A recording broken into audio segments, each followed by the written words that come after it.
Good morning, dude bros. Good morning. Absolutely. Good How we morning. doing? How we doing? Ready for Pretty some good. football, sir? Absolutely. Well, you tuned into the right place because this is your Dude Bros Sports Ball Talk pregame show. So let's get it going here, man. It's pretty convenient. Let's see. The first big game today. Let's get right into it. Indiana. The Bruins. This is going to be an interesting one. This was kind of one of those tough picks in our live show. Go ahead and start us off, GB. Well, the big news and talk all this week is Signetti, who got some extra investing in him this week from the higher ups, knowing that he was getting some other offers, some other places for what he's been doing for the Hoosiers. They're on a literal historic run this season, and they wanted to make sure that he was going to stay around and focus on what he's got coming up the next few weeks. I think the Bruins, as I said on the show, is a game that they're not going to lose. They're absolutely going to stop the Bruins' 3-game win streak that they've got going here. But props to UCLA and the turn that they've had. It's been really exciting to see what they can do. But Indiana's hot. They're going to be hard to stop, especially when they're putting up as many points with one of my Heisman candidates, which is Mr. Fernando Mendoza. He's on my short list. With that all the way.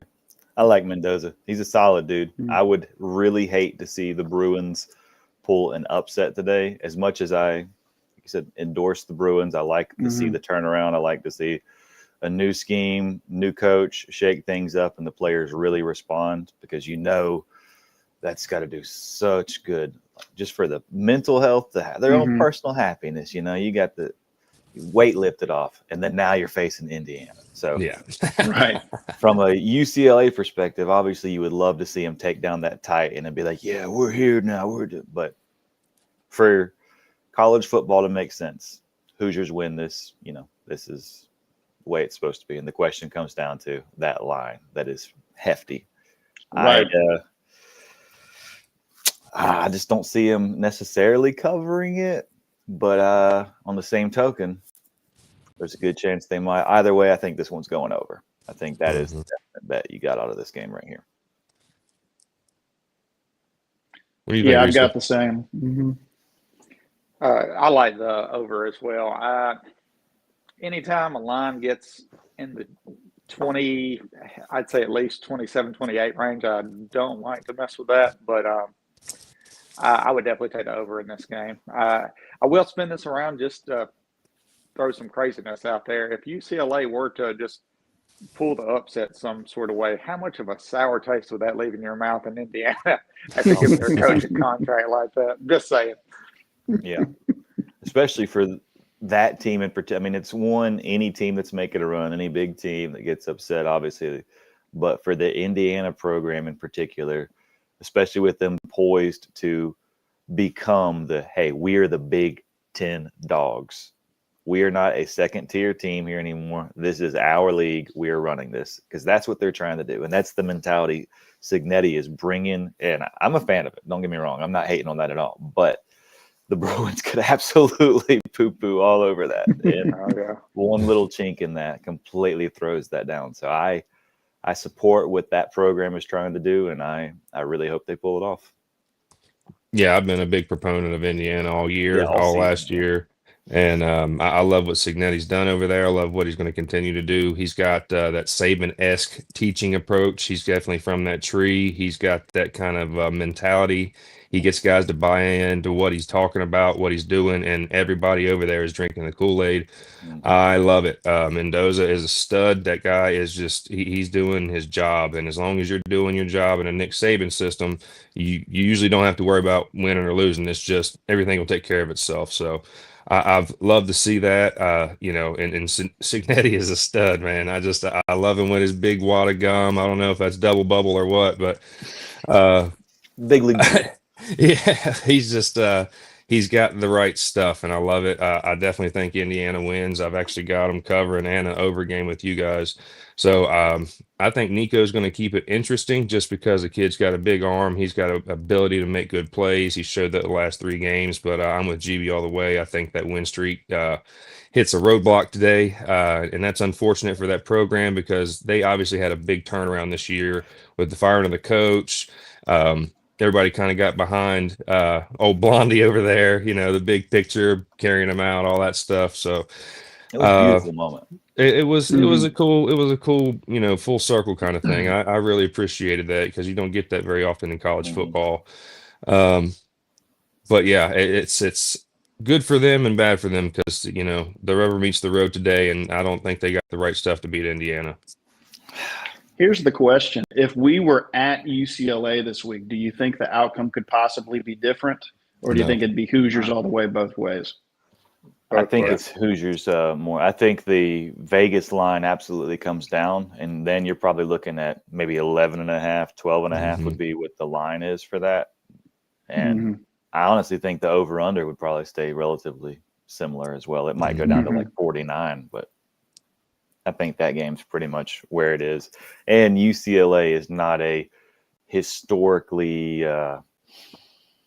fan-heavy team or intimidating home stadium setup. You know what I'm saying? There's places where you absolutely have that, and then there's places where you absolutely do not. Yep. I agree with that. Well, it sounds like we're all kind of in agreement on that one. Yeah, UCLA. Sorry, today's the day. But going into our next game, we got Ole Miss Rebels, Oklahoma Sooners. Really want to talk about this one because this is a big question mark for me. Ain't no question. Yeah, I don't like the Oklahoma team. Everybody's been preaching up this year. I've said that several times throughout the season. And Ole Miss, they're going to score points, but which Oklahoma defense is going to show up? I mean, if it's those lights out guys, I think it might be a little closer. That over under might be a little bit more of an under game. I do have the Rebels pick to win. I do have it as an over, but I'm not touching the line. I don't like it. It's 4.5 points. It might have changed a little bit since we made our picks. This is just one of those weird ones, man, because if Oklahoma shows up, it's going to be a closer game. It could be a field goal game. I haven't seen that from Lane Kiffin this year. They had to squeak one out a few weeks ago, but I don't see Oklahoma doing anything in any kind of way that beats Ole Miss today.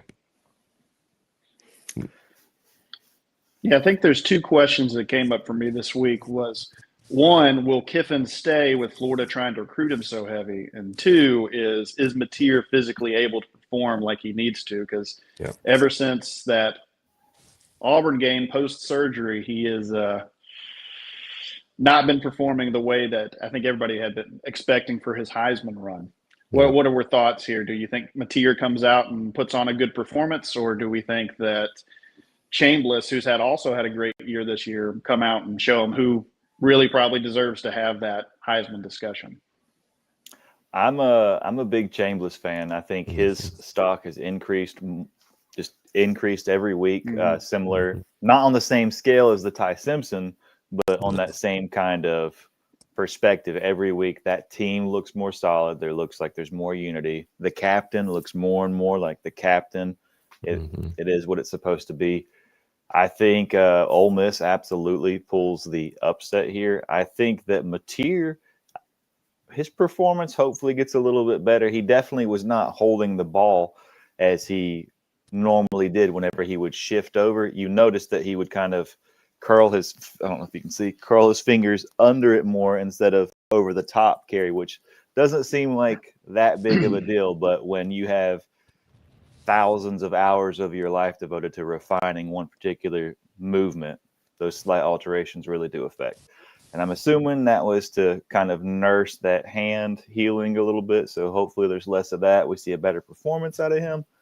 But Rebels all the way. I think that the Florida recruitment on Lane is only going to further his drive to make the Rebels a very successful program. And I think that this week is not a make or break week for the team. They have to win to be relevant type thing. I think this is Lane Kiffin sees this as a personal opportunity week, and he knows that if he has a decisive victory here, that the AD is going to give him that contract that is going to be $6 million more than the Florida one, and he will become the highest paid coach in college football. And we will see the Ole Miss Rebels try to make their berth for a run this year, and it's going to be fun. They don't pull it off, maybe he does go to Florida. But I think that the current offer that has not yet been put out there from the Rebels after Lane came out publicly and said he would like to stay there is very much contingent on we possibly have a breakout team this year, and we will absolutely put the dollars behind you to make this go all the way, but you have to show us, because I think they were truly expecting a victory last week from the Rebels, and I think that was supposed to be the big announcement this week, him re-signing, him extending there, and instead we see Cignetti taking that media spotlight for that. So we'll see. That's my prediction. That's my conjecture. What about you, Risa?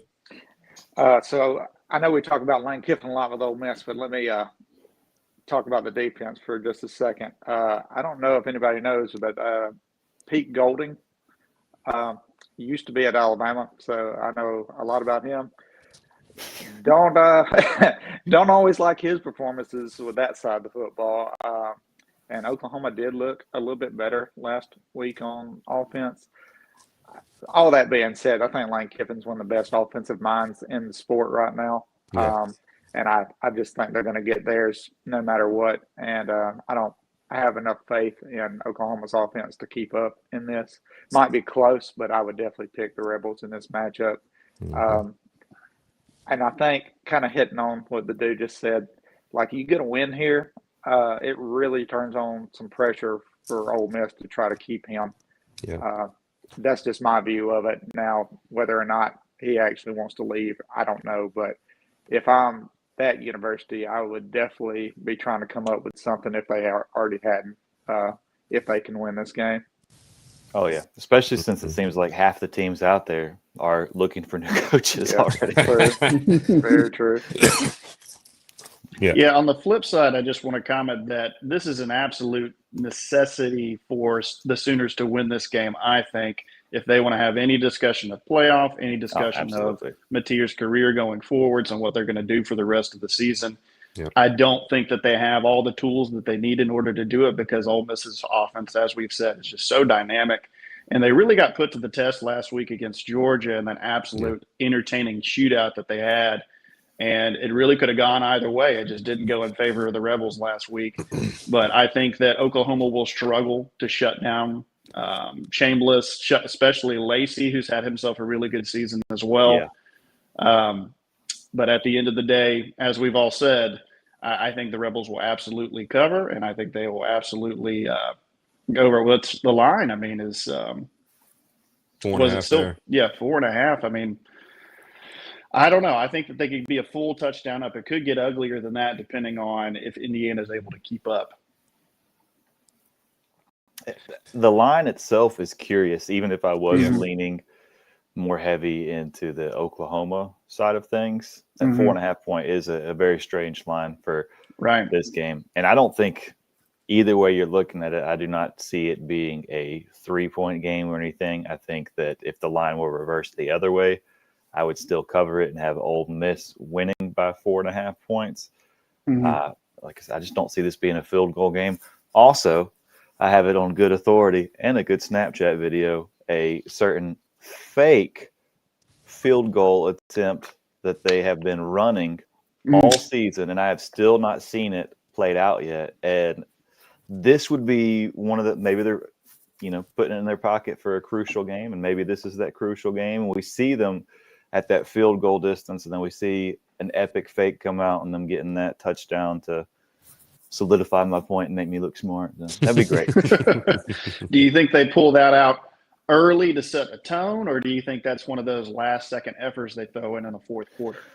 I honestly think that he is probably trying to put that in his back pocket for maybe even like SEC championship, like that type of game. I really think Ooh. that it's a longer term thing. There's 2 other trick plays that they have.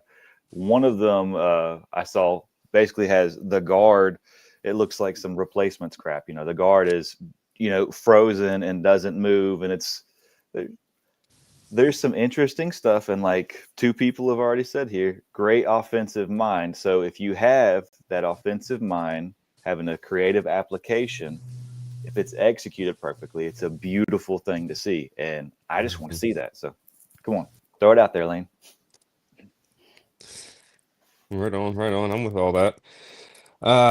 The next one, the one I will be watching intently, because I think today is the day Ty Simpson finally has his big game. And I think his best buddy has his big game, Mr. Williams. You got the Alabama Crimson Tide, South Carolina Gamecocks. Now they're in South Carolina, so I don't think this is going to be. But I think Ryan Williams eats today. I think he's needed a breakout game. He's kind of done his job better the last couple of weeks come along. I was talking a lot of crap about him in the beginning of the season because he was not doing well. He was not doing his job. And if it wasn't for Mr. Bernard, we might have had some issues because Bernard's a freaking stud. But Very I, solid. I think Ty Simpson has a stupid big game today. I just do. I can feel it in my bones. I think he's going to throw for at least 400. I think he's going to have 4 or 5 touchdowns, and I think Ryan Williams is going to be a big recipient of all of that. So that's what I'm thinking. I think Bama rolls Tide here hard, like really, really hard. Absolutely covers, absolutely over game. I don't think they're going to necessarily embarrass South Carolina because it is a SEC game, but I don't think there's any chance or any moment today where South Carolina thinks they has a chance to win this game. So 13.5-point line on that. You're saying solid cover on that? Absolutely, yes. I believe this was marked as one of my absolute bet it games too. I'm inclined to agree. I think that is a 2-touchdown line, which might make some people kind of stray away from it, but I absolutely think that the Crimson Tide rolls out, and you said led by Ty Simpson and his very capable offensive armada to secure the victory. The only question really is going to be, is Williams going to step up his game and get a little sharper, or are they still going to, because they've got plenty of other tools out there. And it's going to be, are they going to utilize Williams more this game or not? Absolutely agree. What do you think, Arista? So I know this game is being played at South Carolina, which is a great place, a great atmosphere. I will say the one interesting thing for that, since they're kind of in the situation they're in, I think they're getting a little bit upset with Shane Beamer there. So I wonder if that takes anything from the crowd if they get behind. It'd be something to watch for. Also, talking about the Ryan Williams thing, I do believe Alabama's going to win this game. Even if Ryan Williams doesn't have just this great, huge amount of yards in a game, the great thing about him is if you don't cover him, then he's going to have that game. So you're going to have to cover him. If you shut him down, that's when Bernard and some of these others, have these big games. It's because you just can't, at least in my mind, you just can't cover all these guys all at the same time. So, well, I mean, if you have 2 people in Williams, that leaves a spot somewhere else, and that's what we've seen at least the last 2 weeks really be exploited. I still would like to see them get some more rushing yards with the running back some sort of way. I think last week 2 receivers led in the rushing category, which is, I know they set some plays up to have that success that way, but I would still like to see the running backs get the ball from the handoff and, get a few more yards per carry. But I do like Alabama in this matchup. Yeah. I'm glad that you touched on the Beamer question. We'll say, I remember when he first went there and, you had all of the Beamer ball kind of headlines putting on there. And, we did see South Carolina kind of rise a little bit and then peter out. And here we are again. They've got a good quarterback. If he can stay healthy, he's pretty solid. He's fairly consistent, but like I said, those injuries have been an issue that has absolutely hindered him. I think the fan base is not behind Beamer as much as would make a difference in this game for it to be a concern to Alabama. But I will make a quick plug there. South Carolina is absolutely in the top 10 places in terms of a defensive environment, and the stadium, in terms of traditions and whatnot that I like. South Carolina has one of the coolest things, the Darude Sandstorm. I don't know if you remember that techno song from 20 years ago or whatever now. That's one of their opening things. They play that through at the beginning of every game. So that's one of those trance things, gets the whole crowd really in that rhythm and really lets you know, hey, you're in our house. We came to play. Get ready. Mm-hmm. And I'll hit on one more thing with the Shane Beamer thing. It's kind of got that feel of the Penn State thing at the beginning of the season. They had such high expectations because Penn State was in the top 3 in the polls. Well, South Carolina was sitting there at number 10, and I know they're not to hate on South Carolina, but they're not quite to the Penn State level of the football program probably. But when you have an expectation of that coming into a season, and then you start stacking up losses like that, I think that's where the frustration from the fans starts piling up. Right. So, not saying he'll be fired or nothing, but I can see where, as a fan, you would be like, man, this should have been our year. It stacked up, and now we're just struggling middle of the season. Yeah, and he's had a mostly positive career while he's been at South Carolina. I mean, he's got 32 wins and 26 losses, but again, it's not like you said, giving what the expectation is at this point for South Carolina. Looking at the matchup here, obviously I'm biased from myself, but I've been really studying each of the passing yards from the quarterbacks, especially for the games we're covering today. And by far, Ty Simpson is leagues above everybody else in passing yards right there. He's creeping up on 2,000 for the season already, 18 touchdowns. I think the show has talked a lot about Heisman picks. Ty Simpson's still the top of that conversation. And I think, as Ryan has said, he's going to continue his Heisman campaign with this game. Obviously, they're going to go over. And let me back up. Obviously, they're going to cover, but I actually have them going under, simply for them being on the road against South Carolina. You talked about the running game. Jan Miller's done decent this season, but they really have leaned heavy on the passing game. Bernard's got over 470 yards for receiving for the season. He's had a great year. Like you said, you brought up an interesting point of Williams having such a target on his back that defenses seem to be honing in on him more and sleeping on those 2 other really big receivers that, including Bernard, that the Tide has. And because of that, they're able to put huge gashes and open up in their offense. Mm-hmm. My real question is, can South Carolina come up with any answer for Alabama's offense this week? What are our thoughts? No chance. No, I think Ty Simpson eats. I think Ryan Williams eats. I think Bernard has more one of those catches the balls he needs to catch games.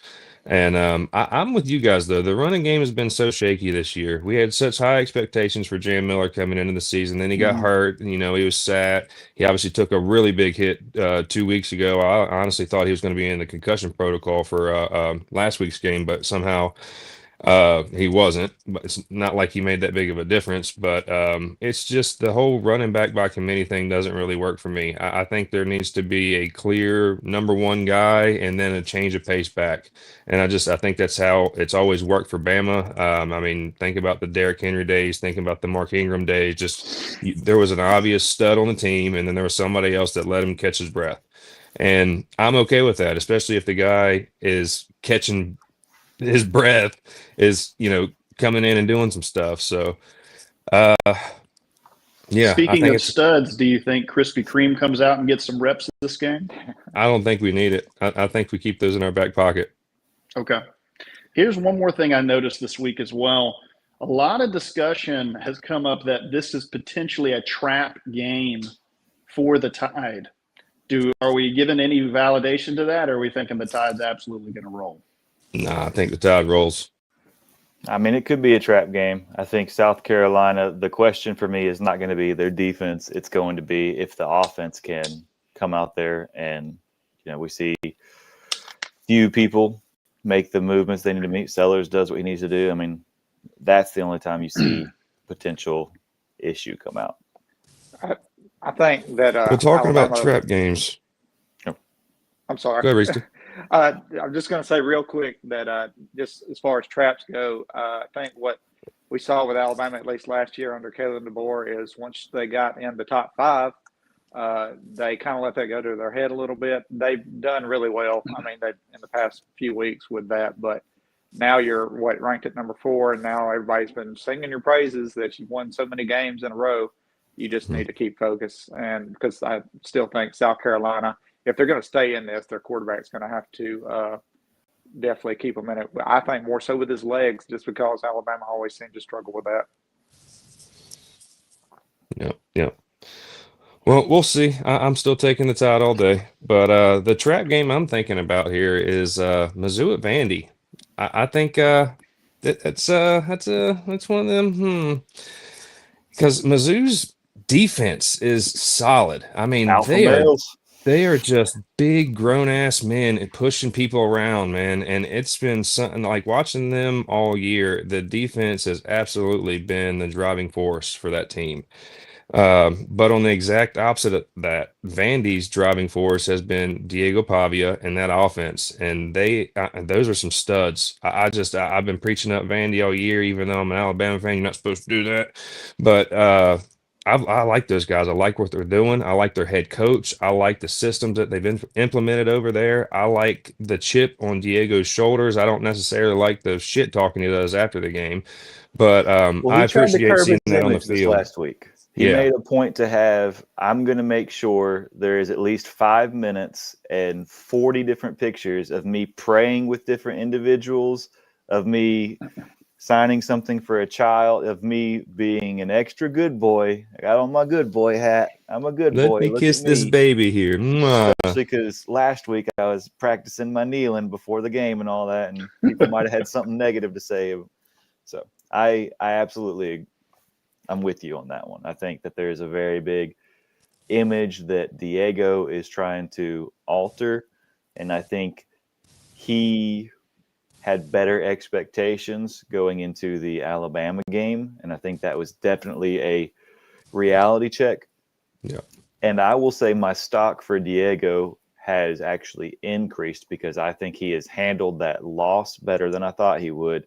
And he's trying to keep Vanderbilt, hey, we are not falling apart. We are absolutely still a top 10 team. We are absolutely still a playoff team. We're not going to let this one issue distract us. We're going to keep moving forward. We face Bama again when we beat them. That is his mentality. That is what he's putting into the team. And I think they are buying into that. Now, in terms of a trap game, if the Tigers pull this out, I think Vandy might very well crumble after this. But I think that the leadership they have is enough to keep them together. Mizzou has the same thing. You know, we got a star-studded team of just brutal alpha males out there who the mentality of that program has been, we are going to out-physical what we need to do, whether that's line, whether that's receiver against corner, whatever it is, we are going to be tougher than they are. We are going to put them down. We are going to push them back. That's what's been drilled in their head. And it's been about a 2-year evolution of that program for them to take that shift. And we're really seeing it take into place now. And that could absolutely be the trap game for Vandy. So I agree with you. That being said, I'm still going solid on the Vanderbilt Commodores. Yeah, absolutely. GB, got anything to add? Well, there's props to Vandy for this top 10 rating. This is the highest they've been since 1947 as far as a rank goes, which is, I mean, again, we're talking about historic runs. We were talking about Indiana earlier. This is absolutely that for Vandy. They've got everything to lose this week, as we've been talking about. Mizzou, I have a biased opinion as an Auburn fan because I have watched Auburn's defense go against these different offenses and really shut them down. But then, you know, obviously have an offense that can't produce anything and gets negative yardage, which prevents them from winning the game. So I haven't seen enough from Vandy's defense for me to feel like they're going to be able to really slow down, especially Ahmad Hardy, who's over 840 yards rushing for the season. I mean, he is a leagues apart any other offensive program for as far as rushing in, I would say, in the country. And Pregula, I wouldn't sleep on him either. He's got 1,600 passing yards for the season. He's had a great time as well. Coleman Jr., he's got 449 yards receiving. I mean, these are solid numbers that you can't sleep on with Mizzou. Mm-hmm. But I'm going to be on the same page with you guys. I like Pavia. I like what he's doing in the air and on the ground. He's got over 400 yards rushing too, including the touchdowns that come from that and in the air. And I think that there's enough of a balance between the rushing and the passing that Vanderbilt's going to absolutely cover the 2.5 points. And I think we're going to go over. I think it's going to be a shootout. Yeah.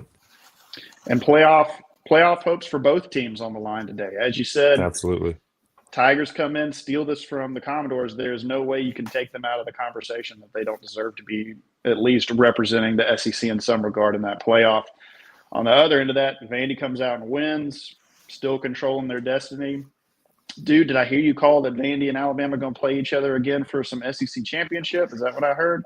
That would be an exciting rematch. That is one of the outcomes there. I think more likely you have them playing in the playoffs. I don't think that's a SEC championship game, but I think that is a playoff revisit game. And the other big question here, too, is has Diego Pavia creeped back into the Heisman discussion? I mean, I had him as an honorable mention on the show earlier this week, but I don't think he's breaking into that top 3 discussion right now for me. What are y'all's thoughts? No, I think Heisman these days is more and more image and not so much performance-based.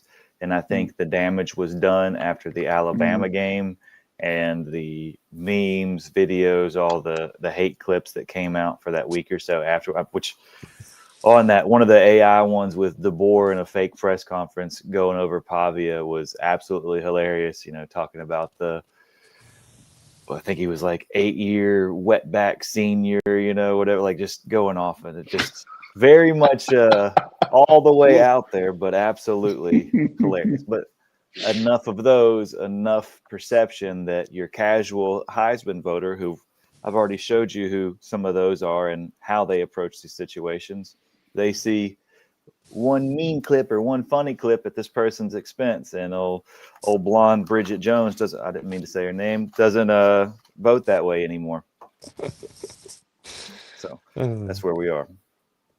Reese, you got anything curtail onto that? Just with these close games like this, I like Vanderbilt in this, and I really the one thing for Missouri that I don't like for them is their ability to hit you over the top. Yeah, great running back, don't get me wrong, but when you don't quite have that ability, that's what kind of worries me in these close ones. And if they don't win this one, I think they're any sort of playoff mention. I think this kills it for them today. So I do like Vanderbilt in a close game. Right on. Well, the next one's weird for me. I don't like this game. I just don't like it. Texas Longhorns, Mississippi State Bulldogs. I've been watching a little bit of the coverage on this game, and it's all over the place. It depends on what channel you're watching. Some people are just preaching up, this is Longhorns are finally going to get their stuff together, blah, blah, blah, blah, blah. And there's a big group of people out there that think Mississippi State Bulldogs are going to upset. Yeah, there were some people that might have said that in a live show when we made our picks. But I still like the Longhorns to win this game. I think it's going to be a damn close game. I've watched a lot of highlights from the Bulldogs this year. They've kept a lot of these games close, and a lot of times when they lose, it's because they shot themselves in the foot. As long as they keep the bullets out of their feet, it's going to be a close game. But it's the Arch show, man. Is Arch healthy? Is Arch gonna be Arch? You know, I don't know. I had such aspirations for Texas's team, Arch having a killer year, and it has not panned out that way, man. It has been tough sledding the whole way for Texas this year, no matter who they're playing. Arch being, whether they want to disclose it or not, Arch has been hurt, and is he going to get healthy enough to be able to do anything this year? I don't know. I still believe in Arch, but I don't see it. Like I said, I have the Longhorns winning this game, but I think it's a close one. I think the Bulldogs keep it tight.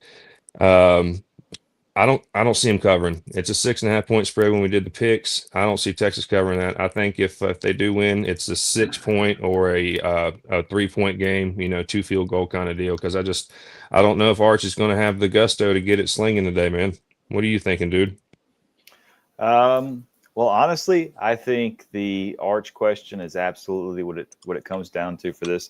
This is a game that I am going to stay away. I would not recommend anyone to put any money on it. This is a forget it game, not just for the inconsistencies in the Texas quarterback or for the, we'll say, funky line on this.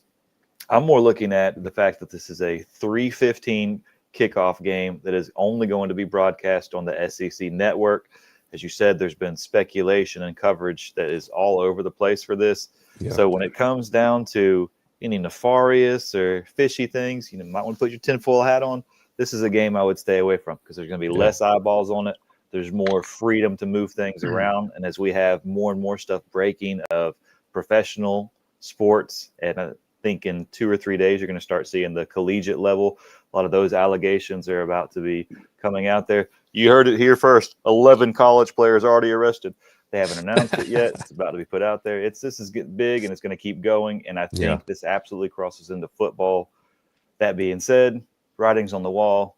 At this point, it's on you. So don't make the mistake. Don't bet this game. I would love to see Mississippi State win, though. Reese, you got anything to add on that, man? Yeah, every time Texas trots out on the field, it's like watching a circus act.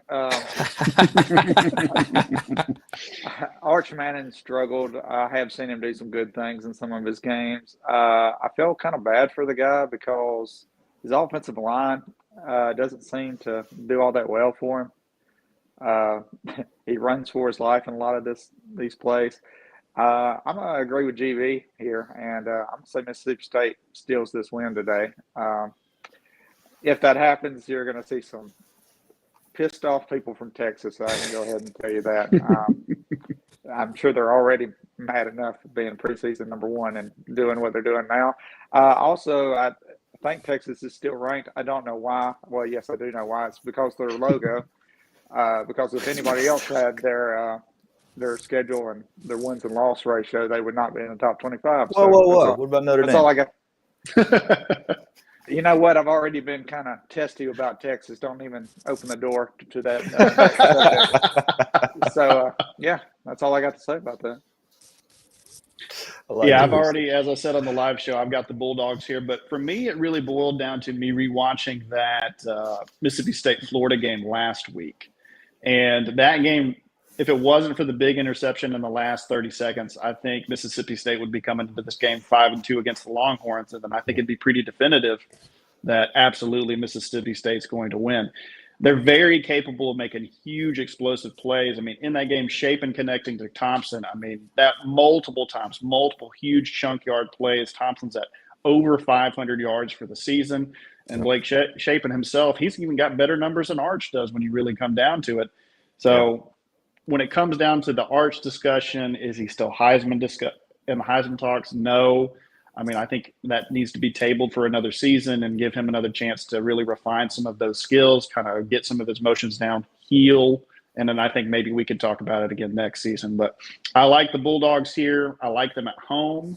I think that they're finally having a decent season with Levy as head coach. Obviously, last year they were 0-8 in conference play. It was an embarrassment. So they're already on a better track right now. So I would love to see that program get the definitive win over Texas this week and for them to go forwards, because then at that point, it's really up to them on what their destiny looks like.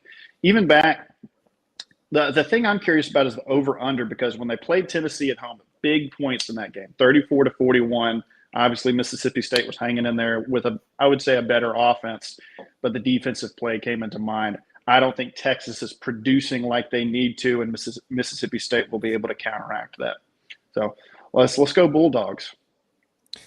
Right on. Well, whatever you do, don't bet on this damn game, or you're no, going to probably lose not. some money. Definitely not. I'm sure because I've given Mississippi State the thumbs up, they will lose now. But I would like to see them win. Well, let's get right into our last big game we want to talk about. This is kind of special for the dude. He's got a soft spot for the Tigers. Not those Tigers or or the third Tiger or the fifth Tiger. It's the Death Valley Tigers, but the ones from this side over there in the boot. Hey, I Anyway, like the Aggies too. I just think that there is more money put into Texas A&M, specifically from Jesuit funding, and I think that we'll just stop right there. Yeah. Wrong podcast. Live show. Yeah. Let's stop. GB, why don't you lead us off with this one, man? A&M has had some big escapes this season, two of which were on the road. Notre Dame 41-40, Arkansas 45-52, and they almost lost at home to Auburn, who had held them to only 16 points. Meanwhile, you got LSU, who lost a close road game to Vandy last week, but now they're back at home. I think they're ready to send a message. Nussmeier has to have a big performance in order to lead the Tigers to victory. And as the dude has said all this season, he keeps saying, it's coming, it's coming, it's coming. I feel like you're thinking it's going to be this week because really, I mean, his numbers aren't bad. I mean, he's got over 1,600 yards passing. But let's talk about Marcel Reed for just a minute. He's over 1,700 yards passing, 15 touchdown passes. I think that A&M has been able to do some things that I don't think in recent memory I can really recall, I guess, unless you're going back over a decade for their program. And as you said, money is being funded to these certain programs. Clearly, A&M is starting to put some pieces together. But with all that said, I've got to go with the Tigers here. I got to say that they're going to absolutely get the upset at home. I mean, Death Valley at night, it's a meme for a reason. And, the 6:30 game. I think that they're also going to go over the 48.5 points as well. Okay. Reese, where's your head at on this one? So I think I think LSU really needs to win this one. I think Brian Kelly really needs to win this game because I know it's been kind of crazy here, but there have been some hot seat talks about him. This is a big game for him. It's at home. Nussmeier needs to get it together in this one. He does at times, and going back to what GB was saying, having the yards, I think what's hurt him is just not producing in some of these big drives in these games that could either seal the game for them or, keep them in it. So I think he needs to put all that together. And I think this being a home game for them is key. And that's why I like LSU in this matchup. Yeah. Yeah, I can understand that. Yeah, I mean, I've got A&M winning the game. I like Mike Elko. He's one of the most level-headed, just steady guys on the sideline. And I typically like a little more energy. I was bitching about DeBoer just sitting there with the stink face the first couple of games. I like a high-energy coach, but I also like a coach that can present that kind of energy without all the screaming and yelling and throwing stuff. He's got a presence about him. When he talks, people listen. I think a lot of those players have bought into all the things he's doing. They've bought into his system. Their quarterback is showing out. He's been big in big games. It's just I like the Tigers because they're the Tigers. I like Brian Kelly because it's Brian Kelly. It's just, but I don't know if that's the thing, man. I don't know if that's the synergy they need, and I don't know if it's ever going to work. They've obviously not had terrible seasons. They've been competitive, but I think today it's all going to fall on Nuss. The dude's been talking about Nussmeier all year, just like GB just said. It's going to be this week. It's going to be this week, and it's not ever been this week. It's like Groundhog Day, and if he's going to have a game, it's got to be this one, because if you don't win this game, that's your season. You're just hoping to get a decent bowl game. It's just I don't see it. I think Texas A&M covers. The line is only 2.5, and the over and under is weird. They're thinking it's going to be a heavy defense game, and I'm inclined to agree with that. So, yeah, Texas A&M. If I was going to bet anything on this game, I would bet that A&M covers and wins. But as far as the over/under, that's a little wonky for me. I wouldn't really touch it. Dude, do you want to close out some statements on this last one? Well, so first of all, I think Nussmeier, as always, this is the week he has to do his thing. We'll see what comes out of there. Now, one of the, I can't remember if he's fourth or not, but one of the backup quarterbacks, Van Buren Jr., he actually Snapchats, does a lot of the behind the scenes stuff pretty regularly.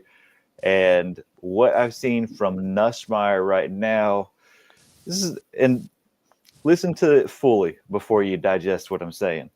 He seems slightly more juvenile, more goofy even, but he seems more relaxed, more happy, more engaged with everybody there. And it really kind of throws me back to Matthew Stafford when he was still a hot shot in college. And when you would have the behind the scenes things in there and they're like, oh, you're doing all this stuff. You're the hot shot quarterback. He's like, oh, yeah, I guess. I'm a golden retriever, like it seems more like that instead of the image that he's been trying to put out, which is kind of more closed off, more distance from his team. So it seems like he is making an effort to be more relaxed and put himself on that level there. And I think possibly we might see that chemistry change and that dynamic shifted onto the field. And we might see an LSU team that is really put together because unfortunately for the last 4 weeks, I do not think Nussmeier has been fully engaged and out there leading the team as a person that is trying to bring this to victory. He's been leading the team as I want to win and I want to look better, but I also don't want to hurt myself because I have a future. And I think his mentality has shifted enough where we're going to have a solid game. LSU Tigers absolutely come out there and show out.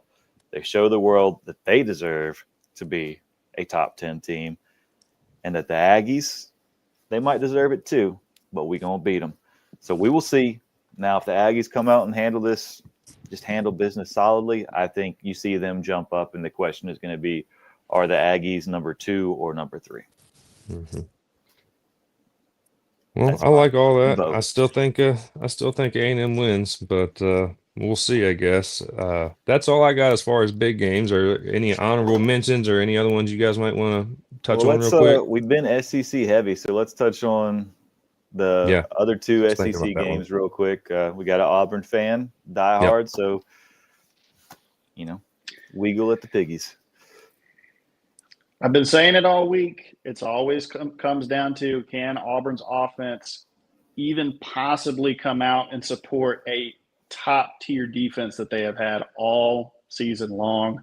Can Jackson Arnold, along with – I'm hoping that Hugh Freeze steps back and stops calling the offense, but I have not had any indication this week that he's going to stop doing that. He likes his certain plays that he likes to run, and if they don't have success on first down, Auburn crumbles every single time.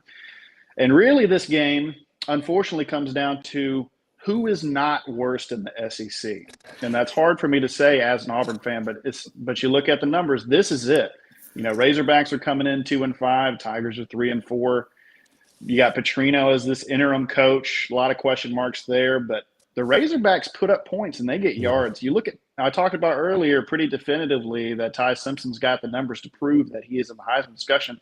Tylen Green also has over 1,900 yards passing, and 17 passing touchdowns. So I could see a situation, especially at home, where Arkansas comes out and they just try and put a bunch of points up, but they haven't really faced a defense like this since Notre Dame. I think Notre Dame with that 56-13 loss, which was devastating for their season, really set Arkansas back, and they've been struggling since then. Obviously, Auburn's been struggling since one particular call that started all this shenanigans and every week subsequently after that.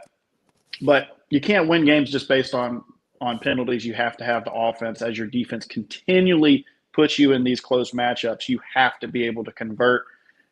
I say this week, if they're going to be a week to beat an SEC team, it might as well be the 2-5 Razorback. So I've got my Tigers.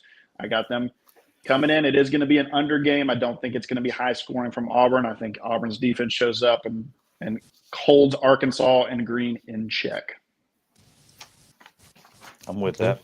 I think for this game here, nail on the head in terms of what you got.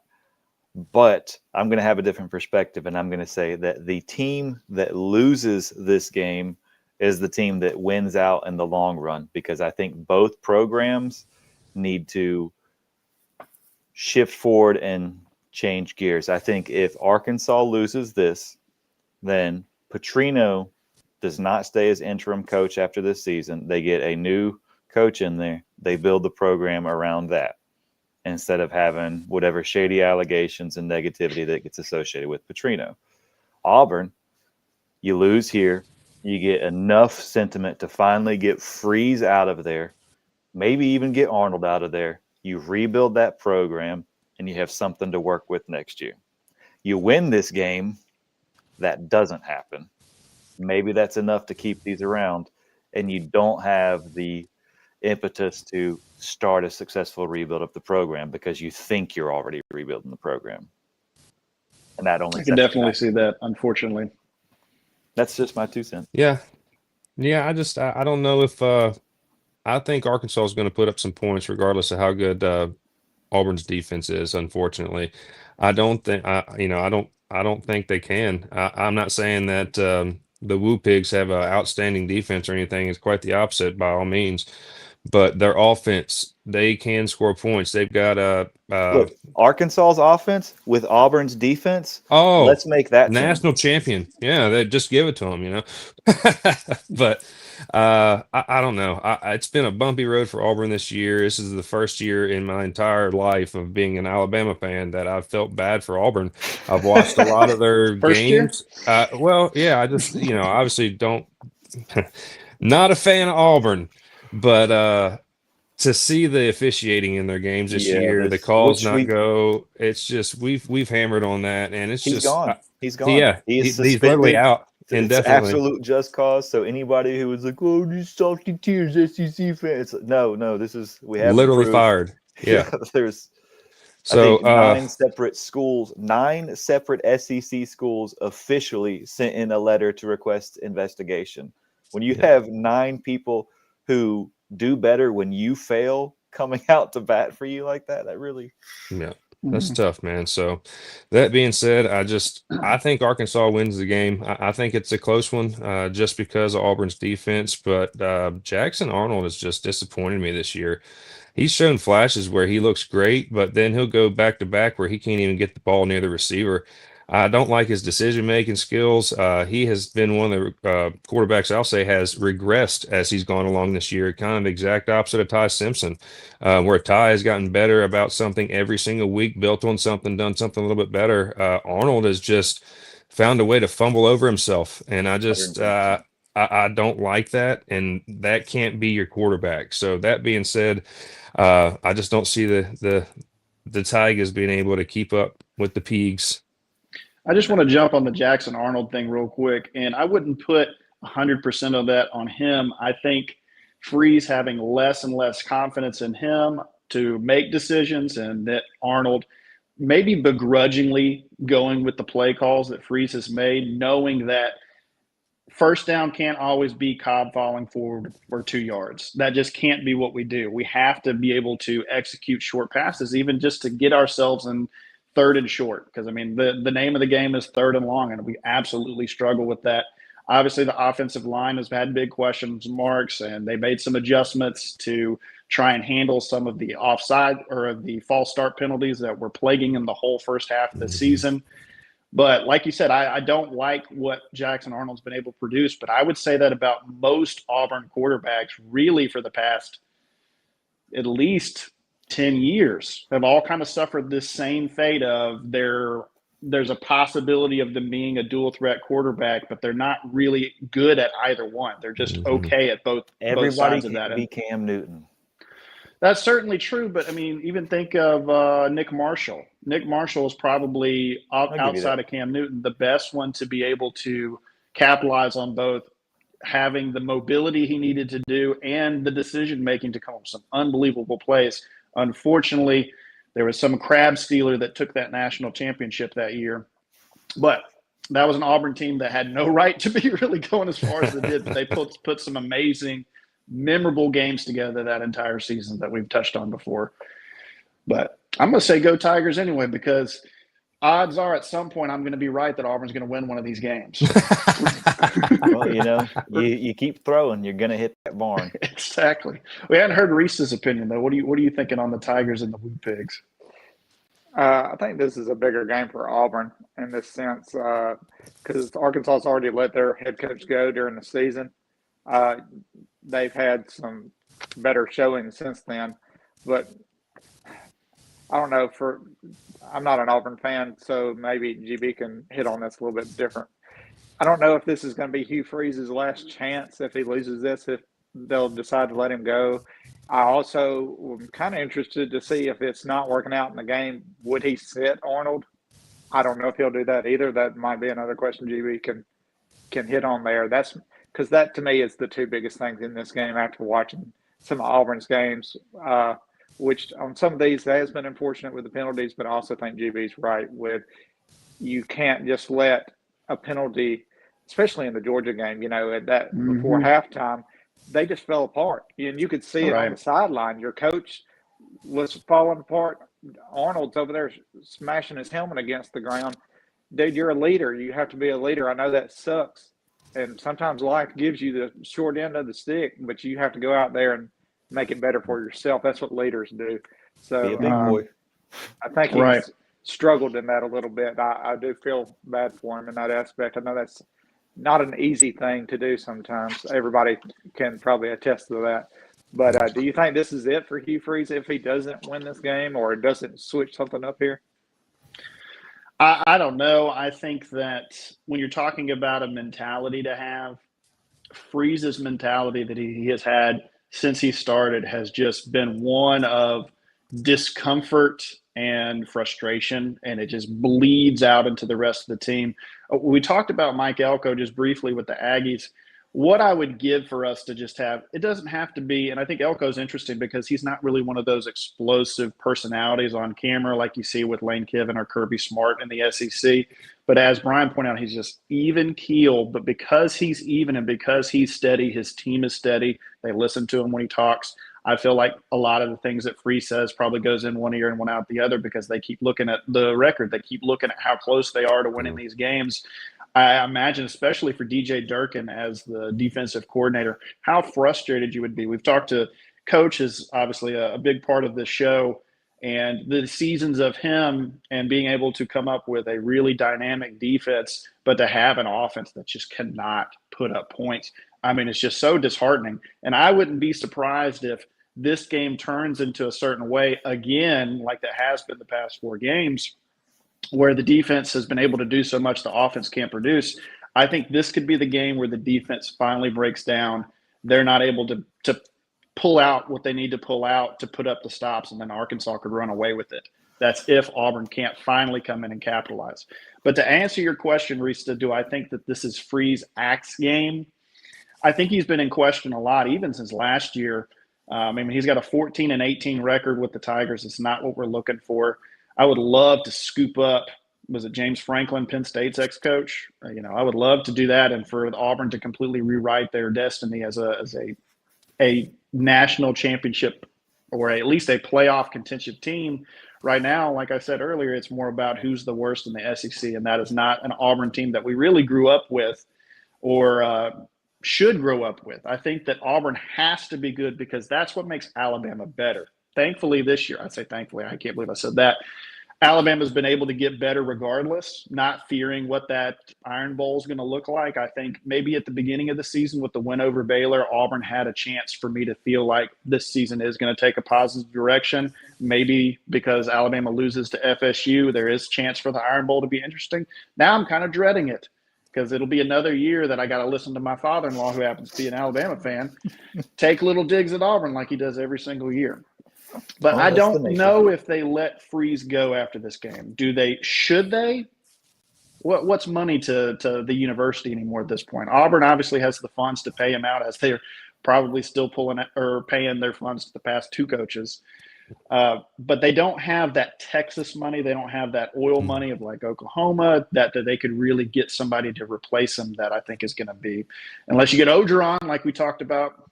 That would be pretty exciting if he went to a different Tigers team and just makes Auburn as scrappy as they could possibly be. But I don't know if Auburn loses if Freeze is finally let go. I don't know how I'd feel if he was, because then the rest of the season is going to be lost unless we have a UCLA situation where maybe Auburn rallies back since Freeze is gone.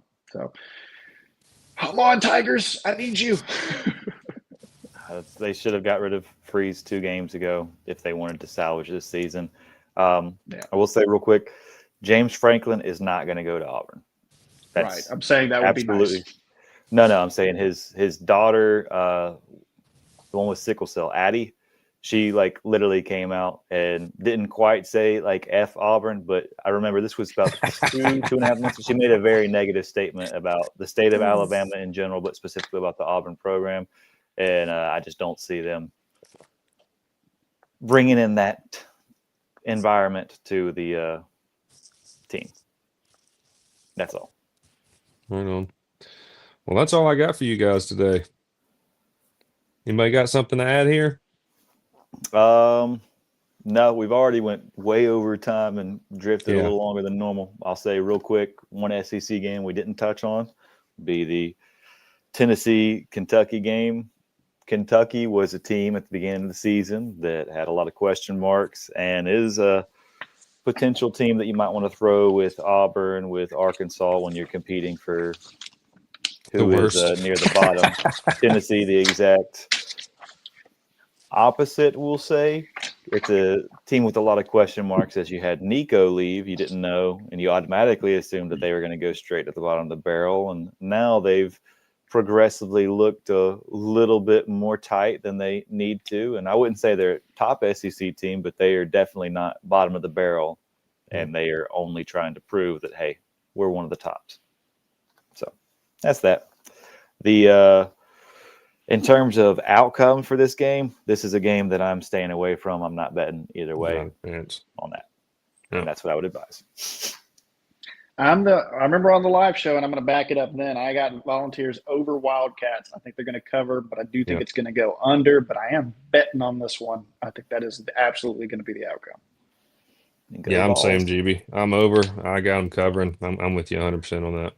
I originally was like that, but more and more I'm kind of backpedaling a little bit, and I think that I'll just sit this one out. Rista, who do you like in this game?